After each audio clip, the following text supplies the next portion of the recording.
ትግራይ አትያቶ ካብ ዘላ ጸገም እተወጸሉ መፍትሒ ንምምጻእ ተባሂሉ ዓቢ ብሄራዊ ልዝብን ዘተን ክካይድ ምዃኑ ተገሊጸሎም ኣብ ትግራይ ዘሎ ፖለቲካዊ ቅልውላዋትን ካልኦት ክፍታታት ኩናትን መስረት ብምግባር ብሄራዊ ዋዕላ ተሰናዲኦም ትግራይ አትያቶ ካብ ዘላ ጸገም እተወጸሉ እንኮ መንገዲ መዋጾ ምርዳእ ምዝታይ በሓባር መስራሕ ይክብሉም ጉባኤ ዘተን ምርዳእ ነፍሊጦምሎም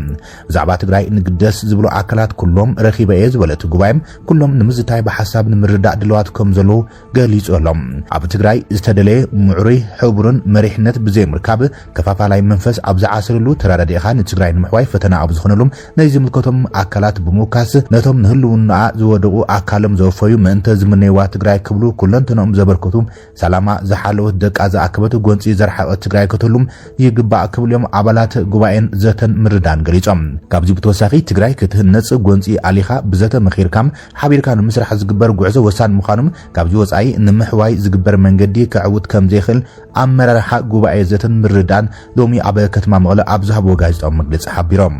ኣካብ ጉባኤ ዘተን ምርዳን ብፁዕ ኣቡነ ተስፋ ስላሰ መድሕን ንሕበር ንምከር መዋጽና ንንጽር በዘቢልናም ካብ ዘለናዮ ንሳገር ኢሎም መትከልቲ ጉባኤ እዚ መግለጽን እዩ ይብሉ ንሓድነትን ስራሕ ኣብ ሓድነት ንዕመም ብሄራዊ ረብሓናን ኣጀንዳናን እንተፈሊናም እንተነጽርናን ኣብኡ መሰረት ጌርና እንገብሮ ዘተም ዕውት ውጽኢታውን ክኸውን ዘኽእል ኢሎም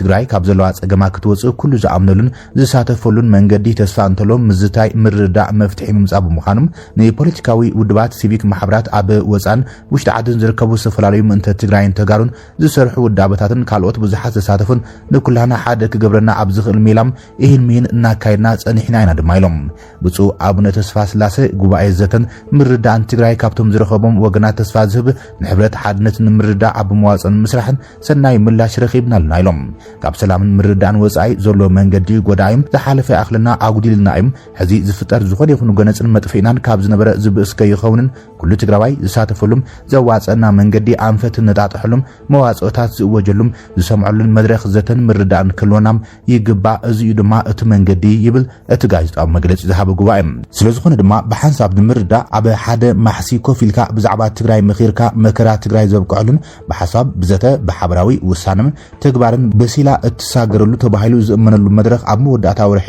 ሕዳር ልዕሊ 2300 ተሳተፍቲ ዝዕደምሉም ንሰለስተ መዓልታት ዝጸንሕ ብሄራዊ ኣጀንዳ ዘተን ምርዳእን ክካየድ መደብ ተታሒዙ ምህላዎም ኣመላኺተሎ እቲ መግለጺ እቲ ጉባኤ ናይ ዕርቂ ኮሚቴ ወይ መራኸብቲ መሸማገሊ ወይ ንስኻ ግደፍ ኢሉ ዕበጥ ዝብል ኮሚቴ ኣይኮነን ልኡኽ እዚ ጉባኤ ትግራይ ናጽ ሓሳባት ዝሸራሸረላም ምንተ ትግራይ ክበሃል ኩሉ ዝተዓጠቐ ይኹን ዘይተዓጠቐም ማሕበራት ይኹኑ ውዳበታት ዝሐሸ መንገድን ከይድን ኣለሞም እዚ እዩ ንዝብል ሓሳባት ልዕልና ዝህብ ናይ ሓሳብን ዘተን ምርዳእን ዓውድን ጉባኤ ልዕልና ትግራይ ዝጠቕሙ ሓሳባት ኢሎም ሕዚ እውን ትግራይ ኣትያቶ ካብ ዘላ ጸገም እትወጸሉ እንኮ መንገዲ መዋጾ ምርዳም ምዝታይ በሓባር ምስራሕ ብምዃኑም ኩሉን ትግራይ ዝግደስ ዘበለ ልዕሊ ዝኾነ እዋን ከነድህበሉ ክሳተፈሉን ይግባእ መልእኽቲ እቲ ጋዜጣዊ መግለጺ ተባሂሎም ጉባኤ ዘተን ምርዳን 21 ኣባላት ዝሓዘም ካብ 4 ዋርሕ ዘቑፀረ እንትኸውን ኣፋልያት ካብ ጎነጽን ምድፋእን ወፂኻ ዘይተሳነዩ ሓሳባት ብምርዳእ ብምዝታይን ትግራይ ናብ ዝሐሸ ኩነታት ንምስግጋር ዝዓለመ ጉባኤ ምዃኑ እዩ ተገሊጹ ዘሎ እዚ ብሄራዊ ዘተም በቶም መራሕቲ ሃይማኖት ዝሳሰር ዘሎ ኮይኖም እንትኾነ ግና ፖለቲካውን ሓይልታት ትግራይ ኣብ ትግራይ ዘሎ ስርዓት ኣልበኝነትን ፖለቲካዊ ቅላውን ጭቡጥ ውጽኢት ዘሎ ንኹሎም ሓይልታት ፖለቲካን ሲቪክ ማሕበራትን ዝሓወሰም ብሄራዊ ጉባኤ ብምክያድ ኣብ ትግራይ ጊዜያዊ ናይ ሽግግር መንግስቲ ብምጥያሽ ዘላቒ መፍትሒ ምምጻእ ከም ዝግባእ ጻውዒት ዘቕርቡ ሰሎም ኣብ ልዕሊ ኢትዮጵያ ስራሕ ዘሎ ከበባ ስጉምታት ኢትዮጵያን ግብጺ ኣብ ቀርና ኣፍሪቃን ዞባ ቀይሕ ባሕርን ዘለዋ ዕብለላን ምዕቃብ ኣብ ጂኦፖለቲካዊ ወተሃደራውን ፖለቲካውን ምትእታዋት ከተተኩረን ከላም ኢትዮጵያ በአንጻሩ ኣብ ጂኦ ኢኮኖሚክ ኮሪደራት ልምዓትን ምትእሳርን ዘተኮረም ሓዱሽ ኣገባብ ትኽተል ከም ዘላም ተንተንቲ ይገልጹም ብቐንዱ ግብጺ ሕዙን እዚ ካብ ሃገራት ዓረብን መስመር ቀይሕ ባሕርን ናብ ምድራዊ ዞባ ቀርና ኣፍሪቃ ድሕሪ ብዙሓት ዘመናት ትምለስ ከም ዘላዮም ምዕባለታት ዘርእዩ ዘሎም እቶም ግብጺ ካብ መስመር ቀይሕ ባሕሪ ሓምቢሳ ብምውጻም ናብ ቆላታትን ከበሳታትን ምድሪ ቀርና ኣፍሪቃ ጋራ እትያ ዘላም ብቐንዱ ምስቲ ስትራቴጂካዊ ሃፍቲ ተፈጥሮ ኣብ ኢትዮጵያ ዝመበገሲም ሩባ ኣባይ ትኩረት ዝገብረ ምዃኑ ተንተንቲ ይገልጹም እቲ ምትእታው ግብጺ ናብ ቀርና ኣፍሪቃ ነታ ታሪኻዊት እትናሓናሓ ኢትዮጵያ ንምኽባብ ዝዓለመ ከም ዝኾነም ተንተንቲ ዝምቱም ህንጸት ዓብይ ግድብ ሕዳሴ ኢትዮጵያ ነዊሕ እዋን ግብጺ ኣብ ሩባ ኣባይ ዝነበራም ታሪኻዊ ዓረባዊ ዕብለላ ዘብቅዑ ኮይኖም ግብጺ ድማ ነዚ ሓድሽ ኩንነት ምቕባል ከቢድዋ ከም ዘሎም ዝገልጽዎም ከም መልሲ ናይዚ ድማ ግብጺ ኣገደስ ጉምታት ኣብ ዞባ ቀርኒ ኣፍሪካ ተወስድ ከም ዘላዮም እቶም ምዕባለታት ዘረዶም ንቀይሕ ባሕሪ ኣብ ገማግም ባሕሪ ዝርከባ ሃገራትን ገማግም ባሕሪ ዘይብለን ብምምቅቃል ኢትዮጵያ ካብቲ ዞባዊ መሓውር ጸጥታ ንምግላል ግብጽ ትሰርሕ ከም ዘላዮም ተንተንቲ ዝገልጹ ካልእ ካይሮ ኣብቲ ኣገዳሲ ዞባ እትገብሮ ዘላ ድማ ወተሃደራዊ ህላዎም ምስፍሕፋሕ ዝምልከት ኮይኖም ንኢትዮጵያ ቀረባ ኣብ ዝኾኑ ከባቢታት ኣብ ዝርከብ ገማግም ቀይሕ ባሕሪ ኣፍሪካ ወተሃደራዊ ሎጂስቲክሳውን ማዕስከራት ብመናጽ ንግዳዊ ጸዓት ዲጂታላዊ መስመራት ኢትዮጵያ ክቁረጽን ክትቆጻጸርን እናስርሐት ምዃና ይዝግለጽ ዘሎ ኣብ መንጎ ኢትዮጵያ ኣብ ገማግም ባሕሪ ዝርከባ ሃገራት ከም መሳርሒ ጸረ ኢትዮጵያ ክትዝውር ትፍትን ከም ዘላ ተንተንቲ ዝገልጽዋ ዘለዎ ግብጽ እቲ ዕላማ ስሉሳዊ ኪዳን ኣስመራ ዳግማይ ብምንቅስቓስ ንኢትዮጵያ ብኩሉ ወገን ክተኽብባ ዘኽእል ጥምረት እዩ ተሐይል ዘላ ይብሉ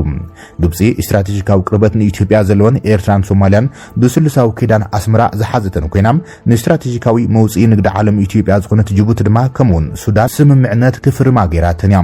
ኣብ ውሽጣዊ ግጭትን ገና ዘይተመለአን ሕዝውን መሊሱ ከቢድ ስጋት ኩናት ወሊዱ ዘሎ ዓለም ለኻዊ ስምምዕነት ፕሪቶሪያ ኢትዮጵያን ትግራይን ቀንዲ ትኩረት መንግስቲ አዲስ አበባ ምዃኖም ተዓዘብቲ ዝገልጾም ኣብ ዝተፈላለዩ መድረኻት ሰበስልጣናት ኢትዮጵያ ቀንዲ ስጋኣቶም ትግራይ ምዃናን ኣብ ትግራይ ሕዝውን ልዕልና ኣለዎ ዝብልዎ ህወሓት ምጥፋዕ ሸለል ዘይበሃል ውራይም ከም ዝኾነን ትገልጾም ስሙዕ ዘሎም ብ24 ጥቅምቲ 2018 ኢታማዦር ሹም ሓይልታት ምክልኻል ኢትዮጵያ ዝኾነ ፊልድ ማርሻል ብርሃኑ ጁላ ህወሓት ክሳብ ዘይተነቐለ ኢትዮጵያ ሰላም ክትረክብ ኣይትክልን እያ ዝበሎም ሓደ ናይ ዝዓቢ ኣብነት ቀዳምነት መንግስቲ ኢትዮጵያ ምዃኖም ዘርኢ ይብሎም